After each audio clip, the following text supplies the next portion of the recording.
Welcome to Joa Fitness Health Wellness Video Podcast, a space to ignite your day through positive conversations. We bring people that have created excellence in their life, sharing high vibration in their reawakening path.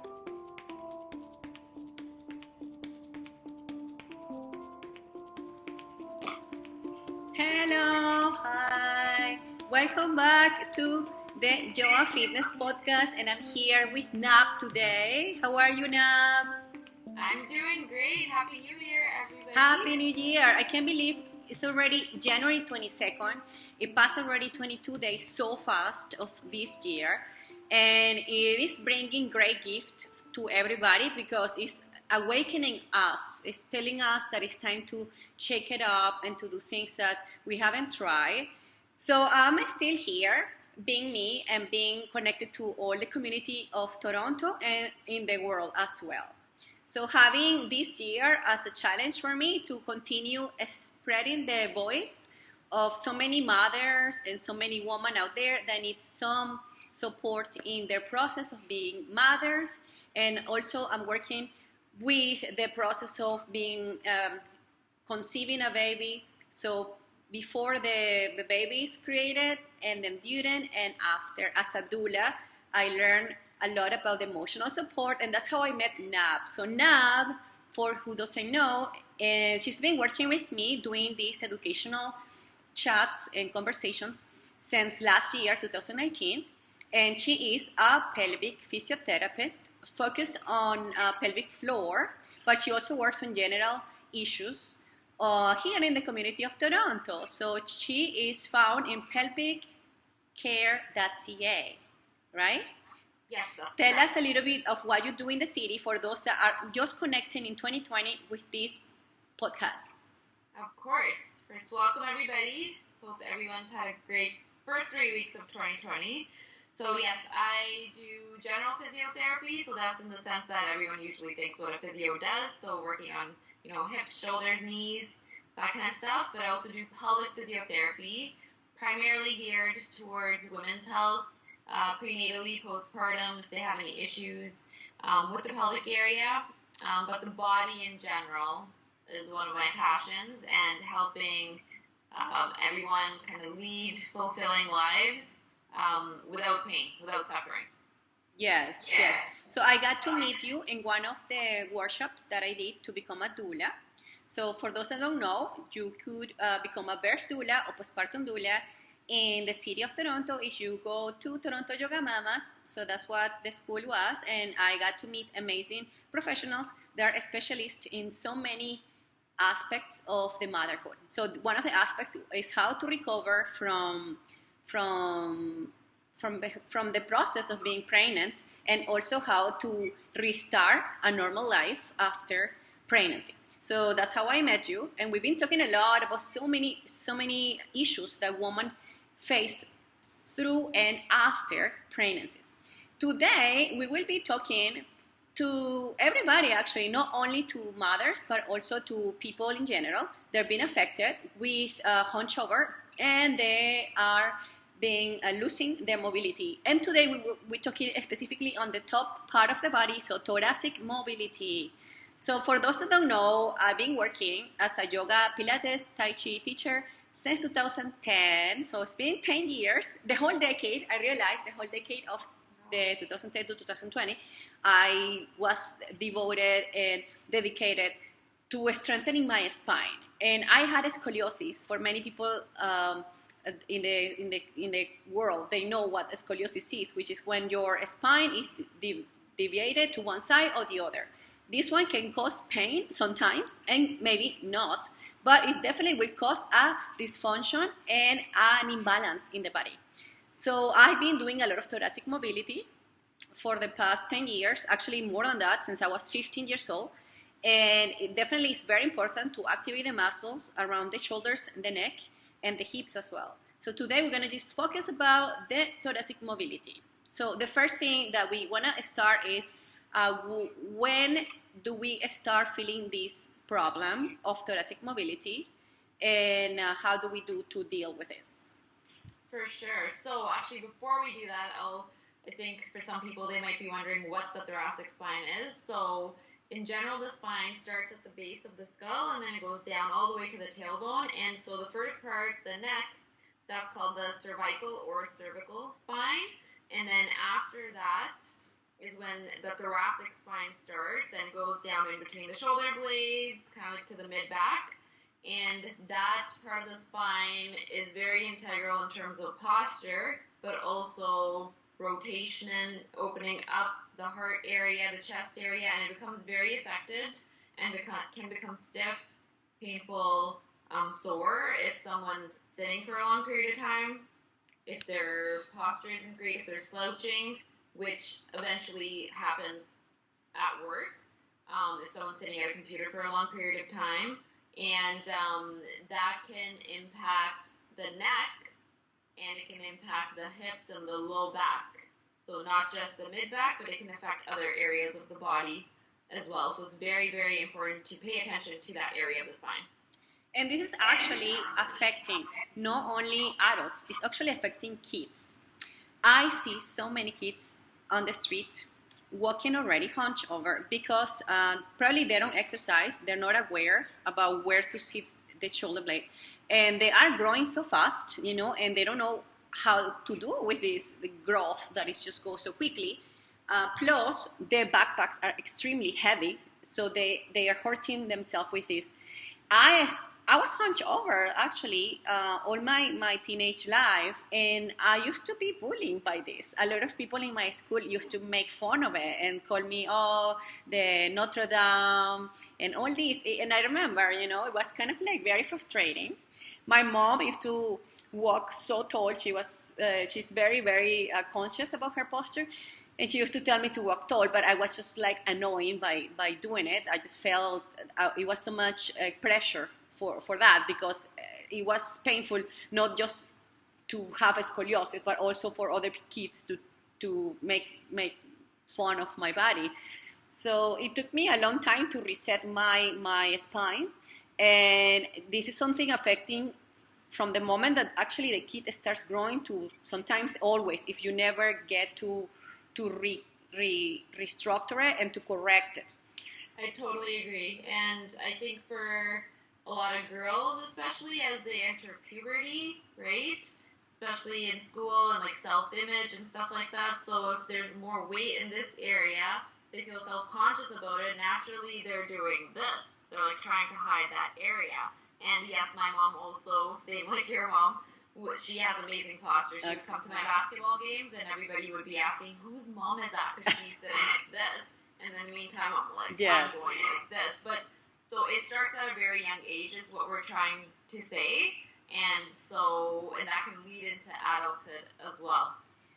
Yeah, so I think it's important to remind people out there, if you have a teenager that you notice that is losing the posture, please bring it to a professional to kind of like take them to a whole diagnosis and see exactly what's happening, and then just start going through exercises. It's so much easier when you start really young. If you start by 15, 12, it's so easy. The more time we wait, the harder it is for our body, the more imbalance we create, and the more difficult it is to restructure the whole spine, recondition the core. So I would say that the sooner the better. So for all those moms of teenagers and parents, let's just be aware of this and be very gentle with our kids as well, because you don't even know how hard it is to be already in a school, to be bullying with these things.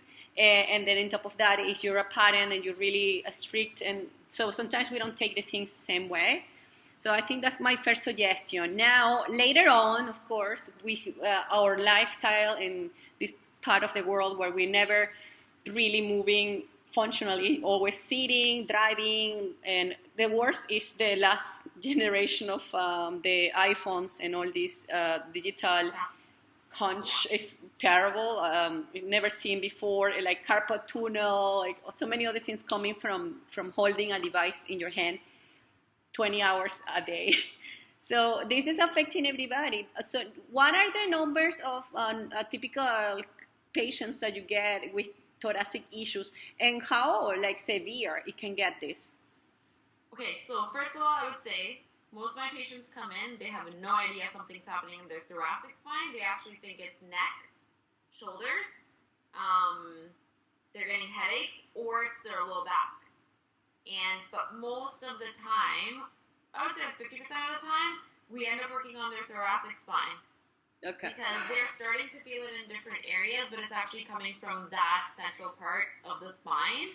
And then a lot of education is also required around that. But one of the big things that I see when patients come in is high stress at work.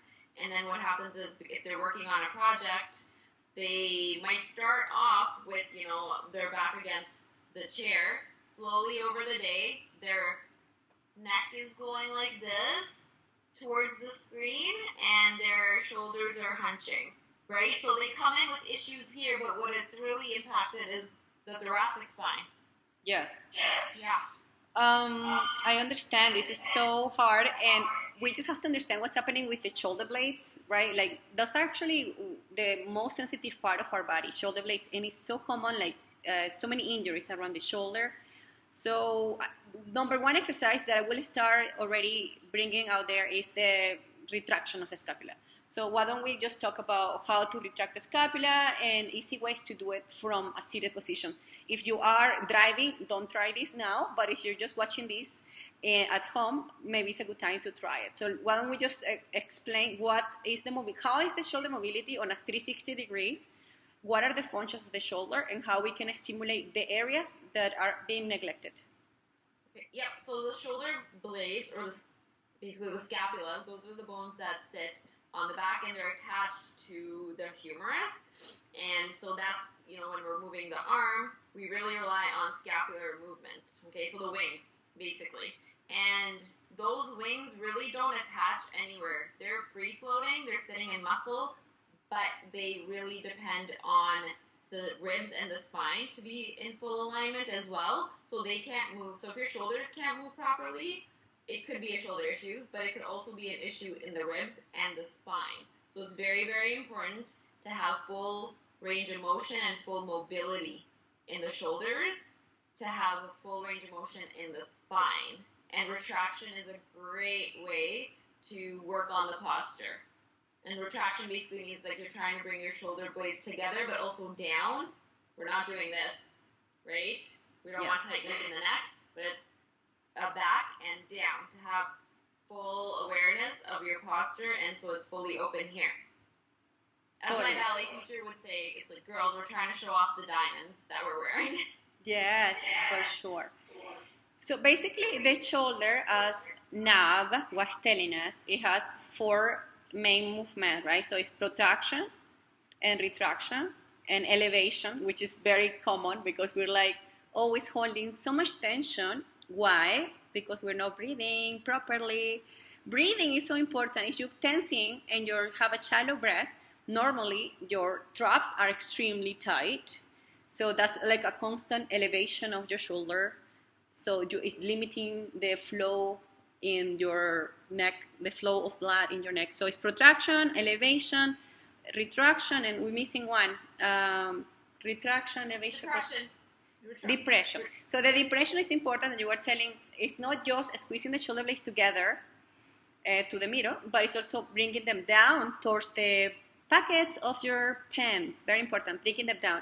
So I always tell the people, because this is so hard to teach, when somebody has never actually been aware of those movements. I'm teaching trap 3 raise, for example, which is the trapezius, where you retract, elevate. It's so hard sometimes because they don't know how it really works. So I tell my clients to close the eyes, like close your eyes and feel that you have 2 constructor guys. They are working with pulleys in your sit bones. So imagine they have 2 guys. They're constructing, they're strengthening your spine, they're pulling your shoulder blades down. So every time you bring your shoulder blades, you get those guys very strong, pulling them down to create that depression. And that way, you are strengthening your rear deltoid, and you're probably taking away a lot of the dominance of the trapezius, which happens to me a lot. And I have a acupuncturist that I love. His name is Buddy Batista. He actually works in the Danforth. I love him. Thank you, Buddy, for all your help. He's been helping me a lot with acupuncture, and he sees my videos. Like, I have Yoga Fitness Instagram videos, and I post what I do, so people can get inspired and they can see that people with scoliosis can still train and develop their spine.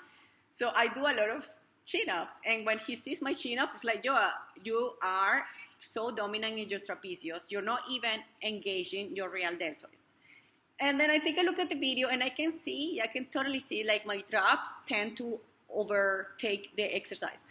So just be very gentle with those movements and make sure that you are always taking your time to retract and depress your shoulder blades and certain movements that you want to improve, right? While breathing, trying to breathe as low as possible. So, because if you're trying to do that, but you're doing chest breathing, it's going to elevate the traps like we talked about. Yeah. Completely. So yeah, this is very important. Should we go through the movements right away, or do you want to add anything extra for theory related to thoracic mobility? I do want to add something, but I'll do that at the end because I think it'll be good to talk about that after. Which is, just give me a little hint. So the biggest thing a lot of my patients, so when I tell them, okay, you're going to open your chest, they tend to do, I'm just going to turn sideways, okay, which actually, so their posture goes from being here, because they're slouching, not straight, they're leaning back now, and that puts a lot of pressure on their lumbar spine, which is the low back. They think they're standing straight, but they actually have sway back posture then, and that's not good for the low back. Okay. So it's very important to have good stability in the thoracic spine as we're opening it up as well. Right. Okay, so you basically say sometimes if we are posterior, we just go into anterior tilt, right? From posterior to anterior. We just have to be very neutral. So very important and very good point, because we're actually now going through some exercises. I'm going to show you dynamic movements that we can do, or we can do static, depending of where you are and depending of what type of exercises or sports you practice. I'm here in the studio, and I'm going to explain some movements as a Pilates teacher, what I usually normally use in my students. So, okay, so let's do this like this so you can see all my spine. We're going to do... Can you see that? It's too dark, right? Let's see. There. So you were talking about the through the needle, right? So it's very important. This one in all fours. Can you see me there? Open up. That's already moving the spine. Into down, down all the way. That's basically one. So I'm going to show you again. You want to press into the hand on the floor. You want to come all the way up. And then through the needle, right in the middle. And I'm showing you very slow because I want you to see that it takes time to really open. You can do this in many ways, and I actually like to do this in a lunge. So if you are in a lunge position, you open all the way up, squeezing and breathing, and down. And all the way up, and down. That's a very nice twist. Very important to breathe every time you come up. You exhale, and then inhale. So those are two movements so far. I also will use a ball to do a whole opening for the thoracic area. Here I am. Amazing goal. Amazing goal in front of the body. Your knees are under your hips. You open your arms right in front. And you let yourself rest with the gravity.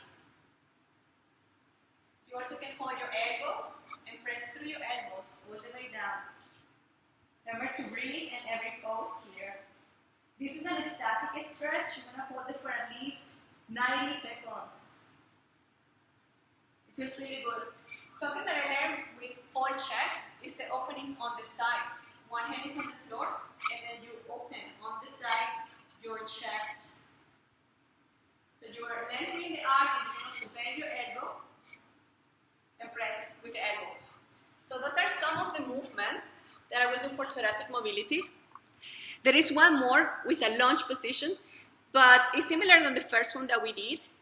For this one, I probably have to show you Okay, let me see. If you're in a lunge position, can you see me there?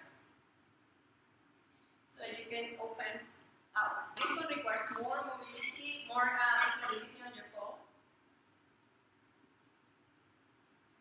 As you notice, like I'm shaking. Same thing on the other side. You can see the shoulders, and you can bend both. Open.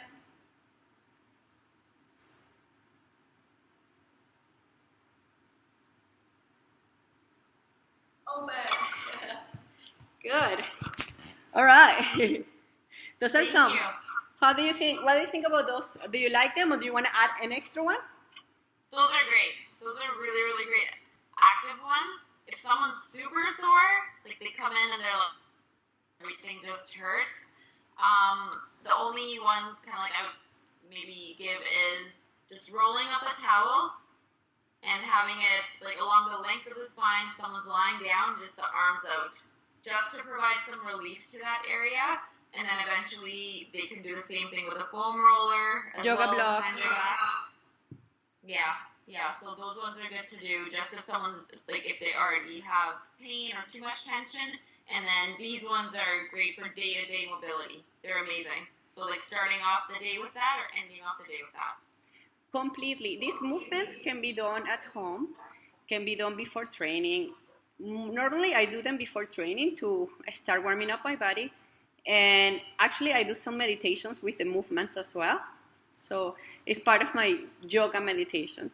And it's part of my life. Definitely I can see a difference of moving. It's super crucial for everybody. And thoracic mobility is something that we cannot neglect. It's important to work our body from the top to the bottom and to release the tension on the trapezius, probably the neck that gets so tight. So for anybody that has questions about this area, if you want to talk about neck pain, which we already talked about neck pain previously, we can probably link that previous podcast. And if you have some shoulder problems that you actually need to be checked, I advise you to go to a doctor and check exactly what you have before you go into any exercise routine. And we're just so excited to continue talking about topics that are important to bring out here. And for us, do you have anything to add about thoracic mobility today?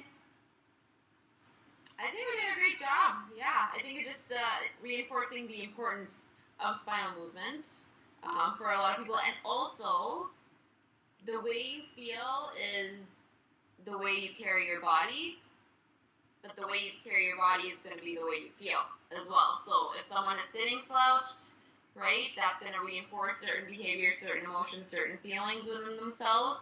And so I think that there's actually a great TED talk about this as well, but having power positions where your chest is open, that also reinforces self-confidence. Completely. And so this is a great way to build into that. I follow Tony Robbins, and he always talks that our body is our first tool for empowerment. So definitely our posture, it talks a lot about us without even a word. Body language is very important. So just by fixing your posture, you probably will change the way as you see the world. I actually have written articles about this, and I probably can link the articles about this. And also, I would say one more thing that we haven't talked about this is to stretch your chest. It's very important to decompress the chest muscle, which is the one that is below your clavicle, below this bone right here. So I would suggest you to take a ball, like a tennis ball or lacrosse ball, lay down on the floor facing down and get some stretch around your chest muscle, your pec, or you can go against a wall and also push the ball against the wall, while you also do some very, very gentle movements with your arm. I think that's the last one I can suggest, because if your pec is very tight, your shoulder is probably going to be pulling in off of the position. So I think that's one more thing that I wanted to tell everybody. That's great. Thank you. Yeah. Nice. I love to talk about this type of topics, especially for spine, which I'm so related for so many years. But next time we will be probably talking about something related to mothers again, since the mothers are one of the ones that we are taking care of this year. And I thank you everybody for following us. If you have any questions, if you have any comments, please, you can write them down in this channel, or you can write to us directly to pelvicare.ca or to yogafitness.com. Remember, this is for you and for the community, so remember to share this with everybody. And remember that together we are stronger. Bye. We invite you to subscribe to this channel and share with your community. Please leave comments below, and if you like the episode, click the like button.